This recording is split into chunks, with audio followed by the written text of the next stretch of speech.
Hello everyone! Happy Monday and I am back with another vlog. Malamig pa rin dito sa Calgary today pero maganda ang araw kaya naman napagdesisyon na namin na mag-grocery na and at the same time celebrate Family Day. At dahil wala ngang pasok ang lahat, we have decided to have some bonding time so we're going to eat out as a family. Dapat sa Rise and Shine kami pupunta pero since puno sila, dito kami nag-end up sa Chopsticks. At syempre, since nandito kami sa Chopsticks, nag-order ako ng specialty nila na fresh lumpia. Nag-order din yung anak ko ng favorite niya na lumpiang Shanghai. We also ordered crispy pata and pinakbet at yung anak ko naman na lalaki ay nag-order naman ng fried chicken or chick silog.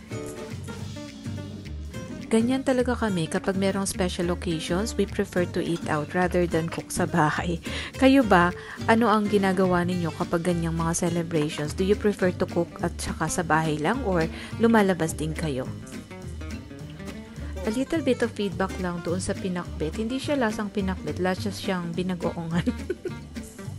Dati naman nung nag-order ako dito ng pinakbet, super sarap. Hindi ko alam kung ano yung nangyari ngayon. Bakit naging lasang binagoongan yung pinakbet nila.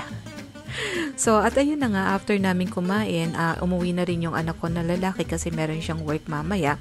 At kami naman ay dumiretso na din sa mall dahil yung anak kong dalaga, meron daw siyang titingnan.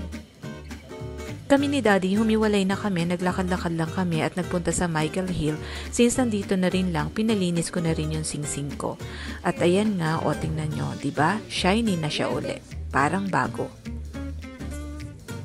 At habang naglalakad nga ay napadaan ako dito sa potato corner at alam nyo naman yan ang kahinaan ko kaya nag-order na rin ako para mag-snack kami ni Daddy habang hinihintay namin yung dalaga namin. Alam nyo ba, meron pang situation today sa Chinook. So, apparently, meron yatang nakapag-spray ng bear spray and they had to lock down yung Hudson Bay. Pero eventually, nakalabas na rin naman yung mga anak namin kaya dumiretso na rin kami na grocery after that. Tomorrow pala, bibigyan ko kayo ng full details ng grocery haul and at the same time kung magkano yung nagastos namin sa groceries. So, after that, umuwi na nga rin kami. Inabot na kami na rin ng gabi. Pagod na rin kami niyan.